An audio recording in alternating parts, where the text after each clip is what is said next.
উনি ফিরতেই হবে ওনাকে। তাহলে প্রধানমন্ত্রীকে মানতে হবে। আচ্ছা, রাজনীতি তো একটু হুঙ্কার টুঙ্কার না দিলে তো হয় না, নেতাকর্মীদের একটু চাঙ্গা রাখতে হয়। ফাঁস হওয়া গোপন ফোনালাপের ভেতরের খবর, হাসিনাকে সাথে নিয়ে তারেক রহমানের গদি উল্টে দেওয়ার ভয়ঙ্কর ছক কষলেন রুমিন ফারহানা। দর্শক, দেশের রাজনীতির মাঠে এবার এমন এক ভয়ঙ্কর, অবিশ্বাস্য এবং প্রলয়ঙ্করী বোমার বিস্ফোরণ ঘটল, যার গগন বিদারী আওয়াজে খোদ ক্ষমতার শীর্ষ মহলের ভিত রীতিমতো থরথর করে কাঁপতে শুরু করেছে। রাজনীতির অন্দরমহলে গত কিছুদিন ধরে যে ফিসফিসানি, কানাকানি আর নানা ধরনের জল্পনা কল্পনা চলছিল, এবার যেন তারই এক চরম, নজিরবিহীন ও বাস্তব রূপ সবার সামনে একেবারে দিনের আলোর মতো পরিষ্কার হয়ে গেল। সামাজিক যোগাযোগ মাধ্যম থেকে শুরু করে চায়ের আড্ডা, পাড়া মহল্লা, এমনকি শীর্ষ নেতাদের গোপন বৈঠকেও এখন কেবল একটি চাঞ্চল্যকর শব্দবার্তা বা কথোপকথন নিয়ে তুমুল তোলপাড় চলছে। দাবি করা হচ্ছে এটি একটি অত্যন্ত গোপনীয় দূরভাষ বা ফোনালাপের ধারণকৃত অংশ। আর এই আলাপের অপর প্রান্তে থাকা কণ্ঠস্বর দুটি শুনলে আপনারও চোখ রীতিমতো কপালে উঠবে এবং বুকের রক্ত হিম হয়ে যাবে। বলা হচ্ছে এই চাঞ্চল্যকর কথোপকথনটি হচ্ছে সাবেক প্রধানমন্ত্রী শেখ হাসিনা এবং সদ্য দল থেকে বহিষ্কৃত তুখোড় ও আপসহীন নেত্রী ব্যারিস্টার রুমিন ফারহানার মধ্যে। আর তাদের এই গোপন আঁতাতের একমাত্র লক্ষ্য বা নিশানা হচ্ছেন বর্তমান সরকার প্রধান তারেক রহমান। দর্শক, আপনারা নিশ্চয়ই জানেন, দীর্ঘ 17 বছর যে দলের জন্য রুমিন ফারহানা রাজপথে নিজের রক্ত ও ঘাম ছড়িয়েছেন, দলের যে কোনো দুঃসময়ে যিনি একাই ইস্পাত কঠিন ঢাল হয়ে দাঁড়িয়েছিলেন, সেই দল থেকেই তাকে অত্যন্ত অপমানজনকভাবে বিন্দুমাত্র কারণ ছাড়াই ঘাড় ধাক্কা দিয়ে বের করে দেওয়া হয়েছিল। রাজপথে পুলিশের কাঁদানে, গ্যাস থেকে শুরু করে প্রতিপক্ষের হামলা, সবকিছু তিনি হাসি মুখে মেনে নিয়েছিলেন কেবল দলের স্বার্থে। যখন দলের বড় বড় নেতারা ভয়ে ঘরে লুকিয়ে থাকতেন, তখন এই রুমিন ফারহানাই বিভিন্ন আলোচনা সভায় বুক চিতিয়ে দলের পক্ষে কথা বলতেন।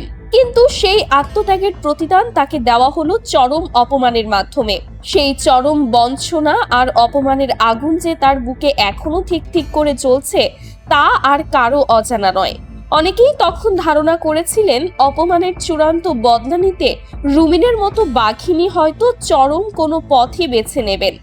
আর আজ হঠাৎ করে ফাঁস হওয়া এই কথিত গোপন কথোপকথন যেন সেই ধারণারই জ্বলন্ত আগুনে একেবারে ঘি ঢেলে দিয়েছে। কি আছে সেই ফাঁস হওয়া চাঞ্চল্যকর শব্দবার্তায়? কেন এই ফোনালাপ নিয়ে পুরো দেশে এত তোলপাড় চলছে? বিশ্বস্ত সূত্র এবং প্রবীণ রাজনৈতিক বিশ্লেষকদের দাবি অনুযায়ী ওই গোপন আলাপে অত্যন্ত ভয়ঙ্কর এক মহাপরিকল্পনার ছক কষা হয়েছে। কথিত ওই ফোনালাপে শোনা যায় সাবেক প্রধানমন্ত্রী শেখ হাসিনা রুমিন ফারহানাকে তার অসীম সাহসিকতা, হুটহাট যুক্তি এবং বর্তমান প্রশাসনের বিরুদ্ধে তার সোচ্চার ভূমিকার দারুণ প্রশংসা করছেন। তিনি অত্যন্ত আবেগঘন কণ্ঠে রুমিনকে উদ্দেশ্য করে বলছেন, যাদের জন্য তুমি তোমার জীবনের সোনালী 17টা বছর এত কষ্ট করলে, তারা তোমার বিন্দু মাত্র মূল্যায়ন করেনি। তুমি একজন সত্যিকারের বাঘিনী। তুমি যদি আজ আমার সাথে হাত মেলাও, তবে আমরা দুজনে মিলে ওদের ওই অহংকারের মসনদ চিরতরে ভেঙে গুড়িয়ে দেব।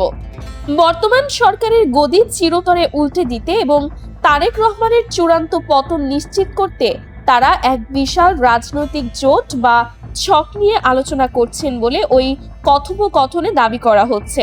গুঞ্জন রয়েছে ওই গোপন আলাপে এমনও লোভনীয় প্রস্তাব দেওয়া হয়েছে যে এই মহাপরিকল্পনা সফল হলে আগামীতে রুমিন ফারহানাকে রাষ্ট্রের অত্যন্ত গুরুত্বপূর্ণ ও শীর্ষ পদে বসানো হবে। আর নিজের অপমানের চূড়ান্ত বদলা নিতে রুমিনও নাকি সেই প্রস্তাবে সম্মতি জানিয়েছে। কথিত ওই ফোন আলাপে আরও একটি অত্যন্ত চাঞ্চল্যকর বিষয় উঠে এসেছে, যা শুনে বর্তমান সরকারের ঘুম হারাম হয়ে গেছে।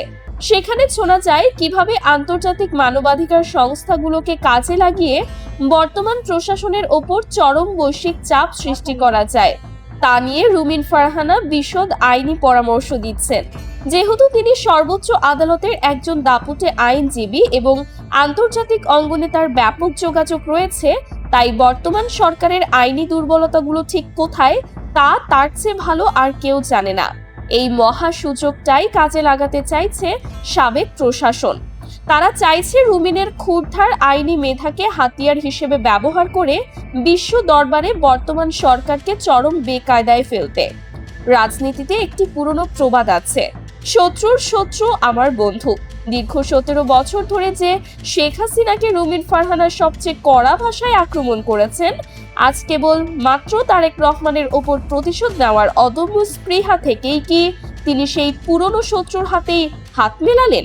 এই প্রশ্নটি এখন ঘুরপাক খাচ্ছে প্রতিটি সচেতন নাগরিকের মনে।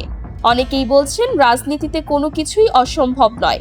যখন নিজের ঘরেই সম্মান পাওয়া যায় না, তখন মানুষ অনেক সময় বাধ্য হয়েই এমন পথ বেছে নেয় যা কেউ কখনো কল্পনাও করতে পারে না। এই কথিত কথোপকথনের খবর প্রকাশ্যে আসার পরপরই বর্তমান প্রশাসনের একেবারে শীর্ষ মহলে রীতিমতো প্রলয়ঙ্করী ঘূর্ণিঝড় শুরু হয়ে গেছে। বড় বড় নেতারা এখন চরম আতঙ্কে ঘামছেন। তারা খুব ভালো করেই বুঝতে পারছেন, রুমিন ফারহানার মতো একজন তুখোড় বুদ্ধিমতী এবং মাঠের লড়াকু নেত্রী যদি সত্যি বিরোধী শিবিরের সাথে হাত মেলান, তবে বর্তমান সরকারের জন্য তা হবে এক ভয়ঙ্কর অশনি সংকেত। রুমিনের আইনি মেধা আর সাবেক প্রশাসনের বিশাল শেকড় একসাথে যুক্ত হলে বর্তমান সরকারের টিকে থাকা যে প্রায় অসম্ভব হয়ে পড়বে, তা নিয়ে কোনো সন্দেহই নেই।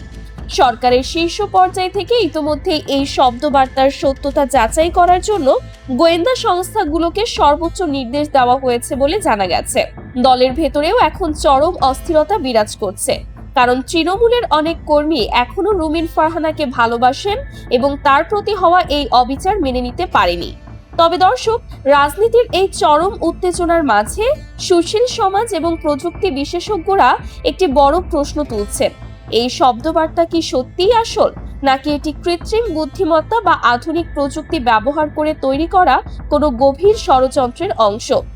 রুমিন ফারহানার রাজনৈতিক ভবিষ্যৎ চিরতরে ধ্বংস করে দিতে, তাকে দেশবাসীর কাছে প্রশ্নবিদ্ধ করতে এবং সরকারের রোষানলে ফেলতেই কি কেউ এই নিখুঁত সাজানো নাটক তৈরি করেছে, নাকি সত্যি সত্যিই অপমানের আগুনে জ্বলে পুড়ে ছাই হয়ে যাওয়া রুমিন ফারহানা শত্রুর হাতে হাত মিলিয়েছেন? সত্য মিথ্যার এই লড়াইয়ে রাজনীতির মাঠ এখন চরম উত্তপ্ত, কারণ রাজনীতিতে শেষ কথা বলে কিছু নেই এবং এখানে চিরস্থায়ী শত্রু বা মিত্র বলেও কিছু হয় না। দর্শক, এই কথিত গোপন কথোপকথন এবং শেখ হাসিনার সাথে রুমিন ফারহানার এই সম্ভাব্য আঘাত নিয়ে আপনাদের ব্যক্তিগত অনুভূতি কি? আপনারা কি মনে করেন? চরম অপমানের বদলা নিতে রুমিন ফারহানা সত্যই এমন কোনো ভয়ঙ্কর পথে পা বাড়াবেন, নাকি এটি পুরোটাই তার বিরুদ্ধে সাজানো কোনো নোংরা চক্রান্ত? আপনাদের অত্যন্ত সুচিন্তিত, যুক্তিপূর্ণ এবং মূল্যবান মতামতটি অবশ্যই নিচে মন্তব্যের ঘরে লিখে জানাবেন। প্রতিবেদনটি ভালো লাগলে একটি পছন্দ বা সম্মতি প্রদান করুন এবং দেশের রাজনীতির এই শতাব্দীর সবচেয়ে বড় ও চাঞ্চল্যকর খবরটি বাংলার প্রতিটি মানুষের কাছে পৌঁছে দিতে প্রচুর পরিমাণে ছড়িয়ে দিন। রাজনীতির মাঠের এমন নিখুঁত ও নিরপেক্ষ বিশ্লেষণ সবার আগে পেতে আমাদের এই সংবাদ মাধ্যমের সদস্যপদ গ্রহণ করে পাশে থাকা ঘন্টা চিহ্নটি বাঁচিয়ে রাখুন।